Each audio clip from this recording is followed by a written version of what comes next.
تو سبق کاہلی بھی ایک مقصد ہے کہ مسلمانوں کے زوال کا سبب کیا تھا، کیوں وہ زوال کی طرف جا رہے تھے، کیوں جو ہے ایک علیحدہ وطن وہ نہیں بنا پا رہے تھے، اس میں وہ بھی مقصد چھپا ہوا ہے۔ دوسرا، کاہلی کے اور لفظی اور اصطلاحی معنی جو ہے وہ آپ اس سبق میں سیکھیں گے کہ اصل کاہلی جو کیا ہوتی ہے۔ سر سید کے نزدیک لیٹے رہنا، بیکار پڑے رہنا، یہ سب کچھ یہ کاہلی نہیں ہے۔ وہ کہتے ہیں کاہل انسان ہوا ہے جس کی دل کی قوا یعنی کہ دل کی طاقتیں، وہ جو ہمت اور جو جوش جذبہ ہوتا ہے وہی کمزور پڑ جائے تو وہ انسان میرے نزدیک کاہل ہے، میں اسے کاہل اور سست سمجھتا ہوں۔ چلیں سبق کا باقاعدہ آغاز کرتے ہیں۔ یہ ایک ایسا لفظ ہے جس کے معنی سمجھنے میں لوگ غلطی کرتے ہیں، یعنی کہ سر سید کہہ رہے ہیں کہ کاہلی ایک ایسا لفظ ہے جس کا معنی میرے خیال سے لوگ سمجھنے میں غلطی کرتے ہیں۔ لوگ یہ سمجھتے ہیں کہ ہاتھ پاؤں سے محنت نہ کرنا، کام کاج محنت مزدوری میں سستی نہ کرنا، اٹھنے بیٹھنے چلنے پھرنے میں سستی کرنا کاہلی ہے۔ یعنی کہ لوگ یہ سمجھتے ہیں کام کاج نہ کرنا، ہاتھ پاؤں سے محنت نہ کرنا، سستی سے بیٹھے رہنا، چلنا پھرنا، یہ چلنے پھرنے میں بھی سستی کرنا، یہ سب کیا کاہلی ہے، مگر یہ خیال نہیں کرتے کہ دلی قوا کو بیکار چھوڑ دینا سب سے بڑی کاہلی ہے۔ دلی قوا، دل کی قوتیں، آپ کی قوت ارادیت، اس کو بیکار چھوڑ دینا میرے نزدیک جو ہے وہ سب سے بڑی کاہلی ہے۔ ہاتھ پاؤں کی محنت اوقات بسر کرنے، ہاتھ پاؤں کی محنت جو ہے وہ زندگی کے دن گزارنے کے لیے ہوتی ہے اور روٹی کما کر کھانے کے لیے نہایت ضروری ہے۔ یعنی کہ دیکھیں کھانے پینے کے لیے ہاتھ پاؤں کی کھانے پینے کے لیے اور جو ہم گزارا کرتے ہیں، روٹی پیدا کرنا، پھر اپنا پیٹ پالنا، اس سب کے لیے ہاتھ پاؤں کی محنت تو ضروری ہے، لیکن اگر زندگی میں کچھ کامیابی چاہیے، کوئی آپ اپنا مقام بنانا چاہتے ہیں تو اس کے لیے محنت بہت ضروری ہے۔ اس کے لیے یہ چیز ضروری ہے کہ آپ کی دل کی جو قوت ہے وہ مضبوط ہونی چاہیے۔ روٹی پیدا کرنا اور پیٹ بھرنا ایک ایسی چیز ہے کہ با مجبوری اس کے لیے محنت کی جاتی ہے۔ با مجبوری یعنی کہ باعث مجبوری، مجبور ہو کر اس کے لیے محنت ضرور کی جاتی ہے اور ہاتھ پاؤں کی کاہلی چھوڑی جاتی ہے، یعنی کہ تھوڑی سستی چھوڑی جاتی ہے تاکہ اٹھ کر کام کیا جائے اور کچھ اپنا پیٹ بھرے۔ اور اسی لیے ہم دیکھتے ہیں کہ محنت مزدوری کرنے والے لوگ اور وہ جو کہ اپنی روزانہ محنت سے اپنی بسر اوقات کا سامان مہیا کرتے ہیں بہت کم قائل ہوتے ہیں۔ یہ بھی چیز دیکھنے میں آئی ہے، جو لوگ محنت مزدوری کر کے کماتے ہیں ان کا دیکھا ہے کہ وہ بہت کم قائل ہوتے ہیں، وہ سستی نہیں کرتے کیونکہ انہیں پتہ ہوتا ہے کہ کمائیں گے نہیں تو کھائیں گے کہاں سے۔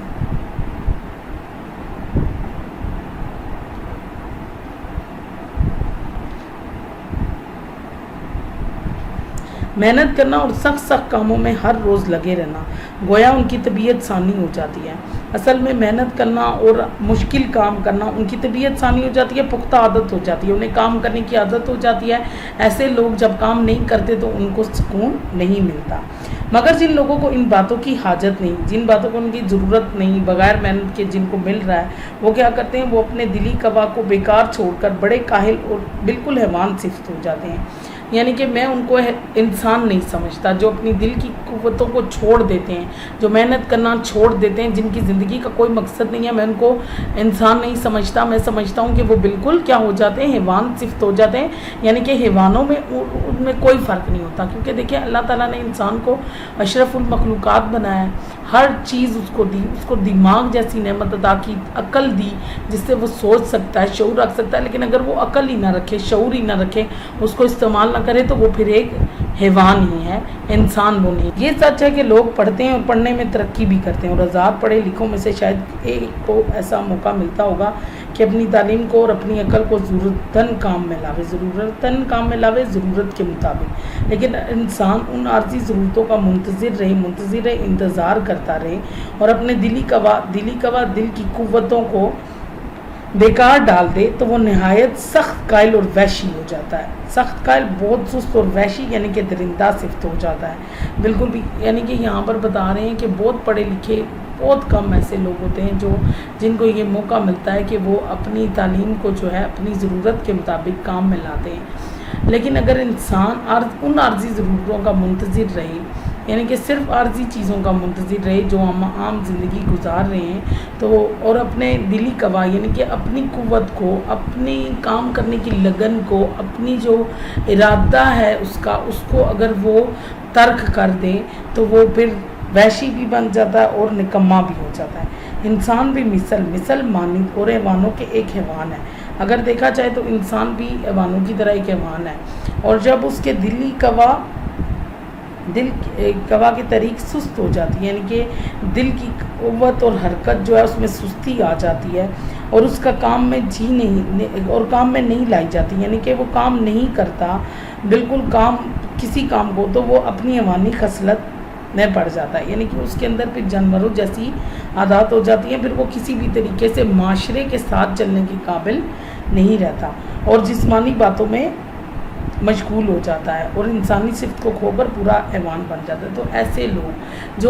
جو اپنے آپ کو کسی بھی کام میں نہیں لگاتے، یعنی کہ اپنے اندر کی طاقتوں کو ختم کر دیتے ہیں، بالکل بھی کسی کام میں، وہ کیا کرتے ہیں، وہ حیوانی خصلتوں میں پڑ جاتے ہیں اور جسمانی خواہشات کو پورا کرتے ہیں اور پورے کے پورے حیوان بن جاتے ہیں۔ ان کے لیے صرف اور صرف اپنی جسمانی خواہشات ہی اہمیت رکھتی ہیں، ان کو کسی چیز سے کوئی غرض نہیں ہوتا۔ بس ہر ایک انسان پر لازم ہے کہ اپنے اندرونی گواہ کو زندہ رکھے۔ سر سید احمد خان کہہ رہے ہیں کہ ہم حیوان نہ بنیں، ہمیں اللہ تعالیٰ نے اگر اشرف المخلوقات بنا کر بھیجا ہے تو ہمیں پھر کیا کرنا چاہیے کہ ہمیں بھی محنت کرنی چاہیے اور سوچنا چاہیے کہ ہماری زندگی کا کیا مقصد ہے، اور ہمیں چاہیے کہ ہم اپنے دل کی طاقتوں کو، یعنی کہ اپنے اندر کی جو قوتیں ہیں ان کو کبھی مرنے نہ دیں، بلکہ اپنی صلاحیتوں کو ابھاریں، نکھاریں، تاکہ ہم جو ہے زندگی میں ایک کامیاب انسان بن سکیں۔ بس ہر ایک انسان پر لازم ہے کہ اپنے اندرونی گواہ کو زندہ رکھنے کی کوشش میں رہے اور ان کو بیکار نہ چھوڑے۔ تو میں بس یہی کہوں گا کہ اپنے جو اندر کی پوشیدہ طاقتیں ہیں، جو آپ کے اندر خوبیاں ہیں، جو گٹس ہیں، ان کو باہر نکالیں، ان کو بیکار نہ ہونے دیں، تاکہ جو ہے معاشرے میں اچھے انسانوں کی جو ہے وہ زیادتی ہو، معاشرے میں اچھے لوگ زیادہ ہوں، تاکہ ہمارے ارد گرد کے لوگ ہمیں دیکھ کر اثر کر سکیں اور ہم تبدیلی لا سکیں، ہم اپنے ملک کی ترقی میں ایک حصہ دے سکیں۔ چلیں اب آگے چلتے ہیں۔ ایک ایسے شخص کی حالت کو خیال کرو، تصور کریں ذرا اپنے دماغ میں، جس کی آمدنی اس کے اخراجات کو مناسب ہو، یعنی کہ وہ جو کما رہا ہے وہ اس کے اخراجات کے مطابق ہو، وہ جتنا کما رہا ہے، جتنا اس کو چاہیے اس کو مل، اس کو چندہ محنت و مشقت کرنی نہ پڑے، اس کو بہت زیادہ محنت اور تکلیف نہ اٹھانی پڑے، جیسا کہ ہمارے ہندوستان میں ملکیوں اور لاخراج اداروں کا حال تھا۔ جیسے کہ ہمارے ملک میں، ہمارے ہندوستان میں معاوضہ اور خراج نہ دینے والے لوگوں کے حالات تھے، اور وہ اپنے دلی گواہ کو بھی بیکار ڈال دے تو اس کا حال کیا ہوگا، اور ایسے لوگ اگر اپنے دلی گواہ کو بیکار ڈال دیتے ہیں تو ان کا حال کیا ہوگا۔ یہی ہوگا کہ اس کے عام شوق وحشیانہ باتوں کی طرف مائل ہوتے جائیں گے، وحشیانہ شوق، یعنی کہ وہ وحشیانہ باتوں کی طرف راغب ہو جائے گا، اس کے شوق جو ہے وہ تبدیل ہو جائیں گے۔ تبدیل ہو کے کیسے ہو جائیں گے؟ یعنی کہ جس کو اللہ تعالیٰ دے دیتا ہے بیٹھے بٹھائے، ان کو مل رہا ہوتا ہے ملکی خزانے سے، اور اس طرح ان کی آمدن اچھی خاصی ہوتی ہے، ان کے ہر خرچے پورے ہو رہے تھے، تو پھر وہ بھی محنت نہیں کرتے، وہ کن باتوں میں پڑ جاتے ہیں، وحشیانہ شوق رکھنے لگتے ہیں، یعنی کہ مزیدار کھانا ان کو پسند ہوتا ہے، قمار بازی اور تماش بینی کا عادی ہوگا،